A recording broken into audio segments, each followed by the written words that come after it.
কোষে দেখে 2 সরল সুদ কষা পার্ট 5 15 নম্বর অঙ্ক। এক তাঁত সমবায় সমিতি যন্ত্রচালিত তাঁত ক্রয় করার সময় 15,000 টাকা ধার করে 5 বছর পর সেই ধার শোধ করতে সমিতিকে 22,125 টাকা দিতে হলো। ব্যাংকের বার্ষিক শতকরা সরল সুদের হার নির্ণয় করি। এখানে পি দেওয়া আছে 15,000 টাকা, সময়টি 5 বছর এবং সমৃদ্ধিমূল 22,125 টাকা, আর বের করতে বলেছে সরল শতকরা সুদের হার। তাহলে ধরি না প্রদত্ত আসল পি ইকুয়ালস টু 15,000 টাকা, সময়টি ইকুয়ালস টু 5 বছর, সুদ আসল এ ইকুয়ালস টু 22,125 টাকা। অতএব সুদ লিখতে পারি সুদ I equals two A minus P, A 22,125 minus 15,000 equals to 7,125 টাকা। তাহলে কি সুদ কত? 7,125 টাকা। সরল সুদের হার, সরল সুদের হার আর ইকুয়ালস টু হোয়াট? এগুলো অতএব আমরা জানি I equals to P R T by 100 বা R equals to 100 into I by PT equals to নিচে ইকুয়ালস টু 100 ইন্টু 15,000, আই কত? 7,100, তাহলে হবে 7,125। পি ইন্টু আই 7,125, পি হচ্ছে 15,000, ওটা নিচে হবে, ইন্টু টি সময় 5 বছর। এই 2 শূন্য কেটে দিলাম, 150কে 25 দিয়ে কাটবো 6 হবে, 7,125কে 25 দিয়ে কাটবো, প্রথমে 2 বার যাবে, তারপর 8 বার যাবে, তারপর 5 বার যাবে, তা কত হলো? 285। 285কে 5 দিয়ে কাটবো, কত হবে? 5 5 25, 5 7 57 হবে। 6কে 3 দিয়ে কাটলে 2 হবে, 57কে 3 দিয়ে কাটলে 19 হবে। তাহলে ইকুয়ালস টু 19/2 সমান সমান 9.1/2 ভাগ করে দিলে এটা পাবো। তাহলে লিখবো উত্তর, অতএব ব্যাংকের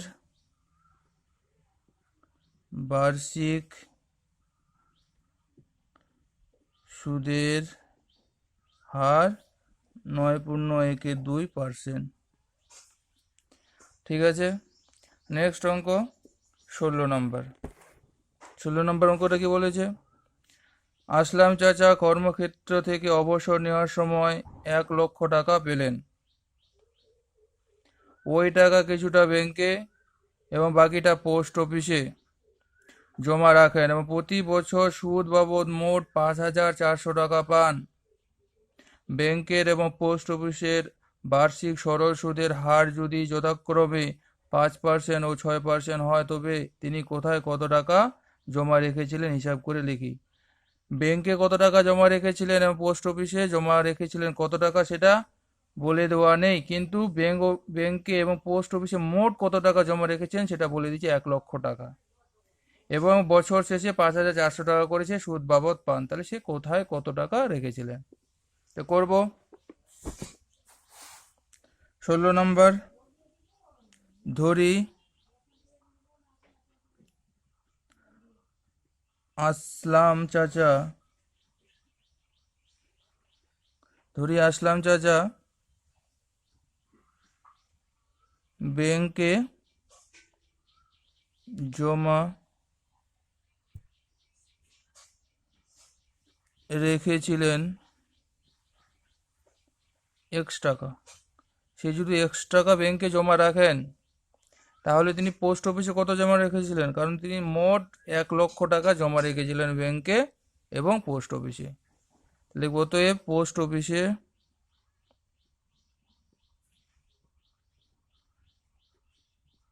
জমা রেখেছিলেন সমান সমান 1 লক্ষ টোটাল জমা রেখেছিলেন মাইনাস ব্যাংকে জমা রেখেছিলেন X টাকা, সেটা বাদ দিয়ে দিলাম। তাহলে এই টাকাটা কি করেছিলেন, সে পোস্ট অফিসে জমা রেখে দিয়েছিলেন। তাহলে ব্যাংকের ক্ষেত্রে কি হচ্ছে দেখি।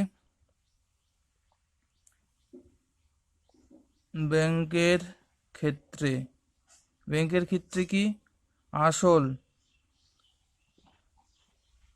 আসল পি সমান সমান x টাকা,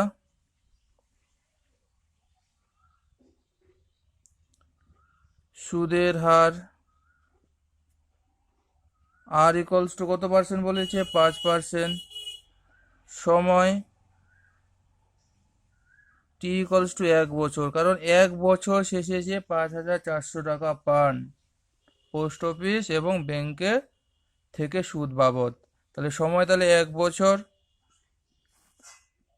সুদ I1 ধরবো, ওয়াট বার করতে হবে আমাদের।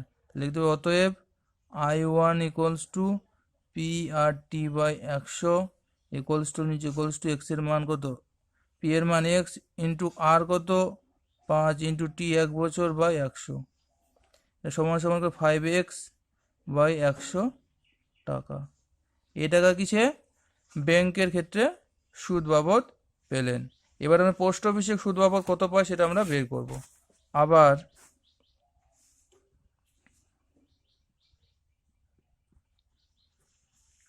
পোস্ট ফিসে আসল P equals to 1,00,000 minus x টাকা, সুদের হার আর ইকুয়ালস টু কত 6% দেওয়া আছে, সময় টি ইকুয়ালস টু সেম 1 বছর, সে বছরে সুদ বাবদ পেয়েছেন। তো সুদ I2 ওয়াট বার করবো, অতএব I2 সমান সমান PR/T/100, পি কত 1,00,000 মাইনাস এক্স, আর কত 6 ইন্টু টি মানে 1/100 করলে কত হচ্ছে 6,00,000, 1,00,000 সঙ্গে 6,00,000 গুণ করলে 6,00,000 মাইনাস 6x/100 তো টাকা। তাহলে আসলাম চাচা কি করলেন, পোস্ট অফিস থেকে এবং ব্যাংক থেকে কত সুদ পান 1 বছরে সেটা আমরা বের করে নিলাম। সেটা কিভাবে, ধরে নিয়ে বের করে নিলাম, কিন্তু সেটা আবার বলে দিয়েছে সে 1 বছর মোট সুদ হিসাবে পায় ব্যাংক থেকে এবং পোস্ট অফিস থেকে 5,400 টাকা। তাই লিখতে পারি অতএব প্রশ্নানুসারে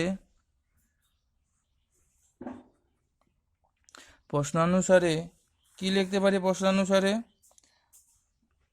5x/100 এটা কি পায়, ব্যাংকে 1 বছরের সুদ হিসাবে যোগ পোস্ট অফিস 1 বছরের সুদ হিসাবে 6,00,000 মাইনাস 6x/100 ইকুয়ালস টু কত। তাহলে এটা কি পোস্ট অফিসে 1 বছর সুদ হিসাবে বা এ টাকাটা, আবার ব্যাংকে পায় 5x+100, তাহলে মোট 1 বছরে ব্যাংক এবং পোস্ট অফিসে সুদ বাবদ এই টাকাটা পেলেন।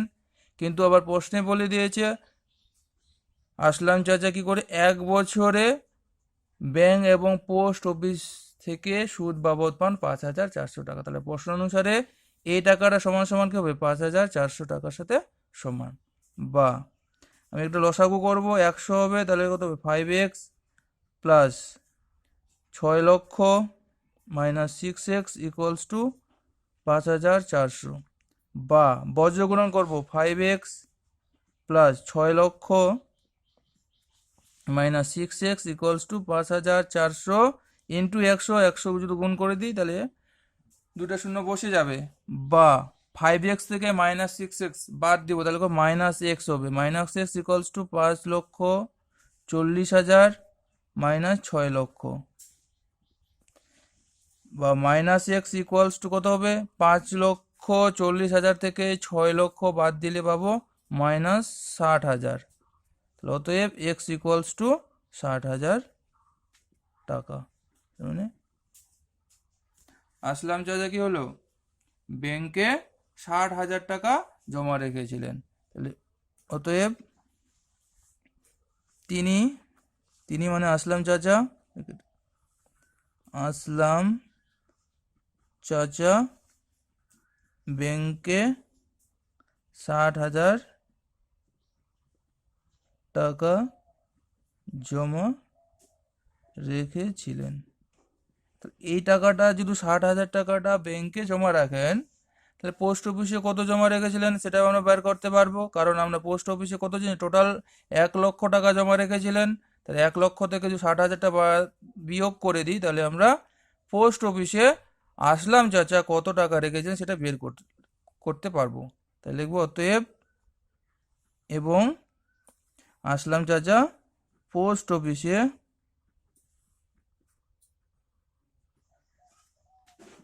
জমা রেখেছিলেন সমান সমান 1,00,000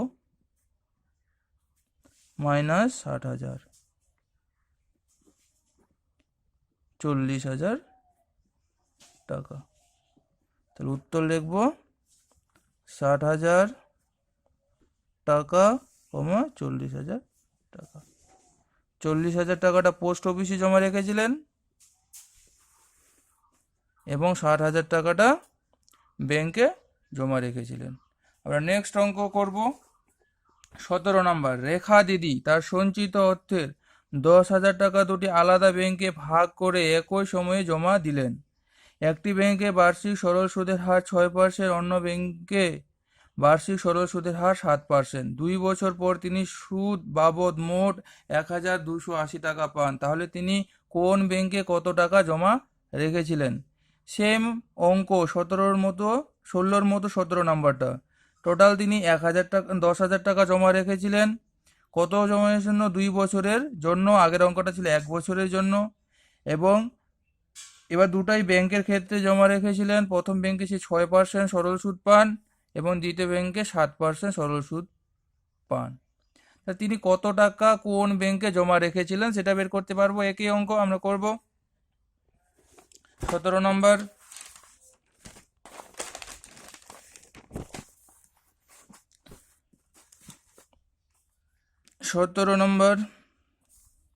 ধরি রেখা দিদি x টাকা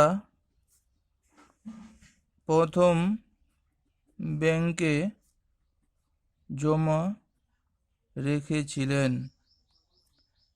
তাহলে কি রেখা দিদি x টাকা প্রথম ব্যাংকে জমা রেখেছিলেন। অতএব রেখা দিদি 10,000 মাইনাস x টাকা দ্বিতীয় ব্যাংকে জমা রেখেছিলেন ডট ডট। প্রথম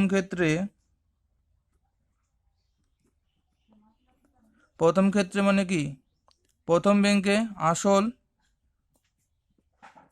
p = x টাকা সময় t = 2 বছর সরল সুদের হার r = 6%, সুদ I1 = what?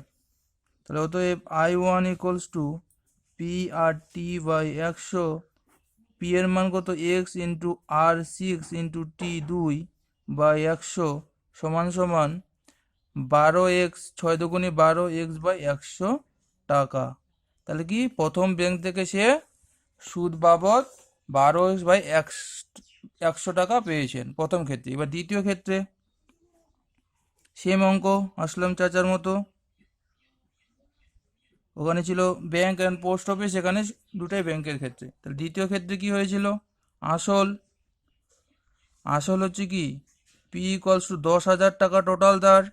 x টাকা কি প্রথম ব্যাংকে রেখেছিল, তার দ্বিতীয় ব্যাংকে কত হবে? 10,000 মাইনাস x টাকা সময় t = 2 বছর। আসলাম চাচা 1 বছরের জন্য ছিল। সরল সুদের হার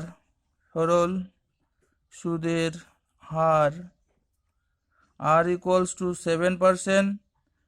আসলাম চাচার অঙ্ক ছিল হচ্ছে কি ব্যাংকের ক্ষেত্রে 5% এবং পোস্ট অফিসের ক্ষেত্রে 6%। আর এই অঙ্ক আছে প্রথম ব্যাংকে হচ্ছে 6% এবং দ্বিতীয় ব্যাংকে 7%। সরল সুদের হার তাহলে 7%। সুদ I2 = what? তাহলে কি লিখবো? অতএব I2 equals to PRT by 100, P এর মান কত 10,000 মাইনাস এক্স ইন্টু আর কত 7 ইন্টু টি 2 বছর বাই 100 ইকুয়ালস টু কী দেব 7 দুগুণে 14, 1400 গুণ করবো 10,000, তাহলে 1,40,000 মাইনাস 14x বাই 100। এই টাকাটা কি দ্বিতীয় ব্যাংকে থেকে রেখা দিদি সুদ বাবদ পেলেন। দ্বিতীয় ব্যাংক থেকে রেখা দিদি সুদ বাবদ এই টাকাটা পেলেন।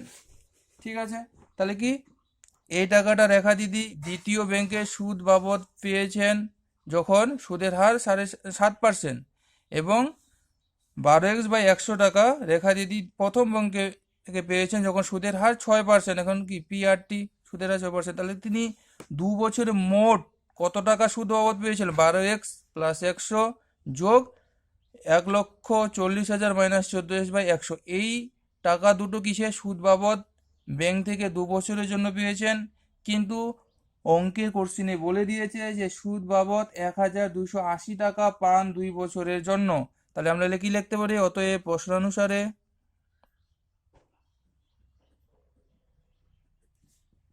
প্রশ্নানুসারে 12x বাই 100 যোগ 1,40,000 মাইনাস 14x বাই 100, তাহলে কি প্রথম ব্যাংকের সুদ, এটা দ্বিতীয় ব্যাংকের সুদ। প্রথম ব্যাংকের সুদ দ্বিতীয় ব্যাংকের সুদ মানে কি মোট সুদ 2 বছরের জন্য কত আবার বলে দিয়েছে 1,280 টাকা। 1,280 টাকা। এবার আমরা কি করব, এটাকে লসাগু করব বা 100, তাহলে কত 12x যোগ 1,40,000 মাইনাস 14x ইকুয়ালস টু 1,280, বা এখানে টাকাটা দিব না আমরা কারণ সমীকরণ লিখছি। তাহলে এবার কি বজ্রগ্রহণ করব, এটার সাথে এটা বজ্রগ্রহণ হবে, এদিকে যোগ বিয়োগ করা যাবে, তাহলে কত হবে minus 2x plus 1,40,000 equals to 1,28,000। বজ্রগুণন করলে 1,280 সাথে 100 গুণ করবো, তাহলে 1,280 পর দুটা শূন্য লিখে দেব বা minus 2x equals to 1,28,000 minus 1,40,000। তাহলে কি হবে, বা মাইনাস 2x ইকুয়ালস টু এটা বিয়োগ করবো, তাহলে কি এই সংখ্যাটা বড়, সামনে কি আছে বিয়োগ আছে, তাহলে বিয়োগ চিহ্নটা হবে। তাহলে কি হবে 1,40,000 থেকে 1,28,000 বিয়োগ করলে 12,000 হবে, তাহলে 12,000 টাকা। তাহলে minus 2x equals to minus 12x, এই মাইনাসের সঙ্গে এই মাইনাস আমরা কি বাদ দিয়ে দিতে পারি, তাহলে কি লিখতে পারি 2x ইকুয়ালস টু 12,000, অতএব x ইকুয়ালস টু 6,000। কি করলাম, দুই দিকে আমরা 2 দিয়ে ভাগ করে দিলাম, এর মনে মনে 2 লিখলাম, এর মনে মনে 2 লিখলাম, 2 দিয়ে কাটিয়ে দিলে কত হবে 2 2 কেটে যাবে x, আর 12,000কে 2 দিয়ে গেলে 6,000। তাহলে 6,000 টাকা তিনি কি করেছিলেন, তাহলে প্রথম ব্যাংকে রেখেছিলেন কে রেখা দিদি, যখন সরল সুদের হার হচ্ছে 6%, এবং দ্বিতীয় ব্যাংকে তাহলে কত টাকা রেখেছিলেন 10,000 মাইনাস 6,000 লিখবো। অতএব রেখা দিদি প্রথম ব্যাংকে 6,000 টাকা জমা রেখেছিলেন এবং রেখা দিদি দ্বিতীয় ব্যাংকে 10,000 মাইনাস 6,000 সমান সমান 4,000 টাকা জমা রেখেছিলেন। তাহলে উত্তর আমরা কি লিখব, উত্তর 6,000 টাকা কমা 4,000 টাকা। রেখা দিদি 6,000 টাকা 6% হারে 6% সরল সুদের হারে 2 বছরের জন্য এবং 4,000 টাকা 7% হারে 7% সরল সুদের হারে 2 বছরের জন্য যদি ব্যাংকে জমা রাখেন, তবে 2 বছর পর সুদ হিসাবে কত টাকা পাবে 1,280 টাকা পাবে। এই দুটো উত্তর হয়ে গেল।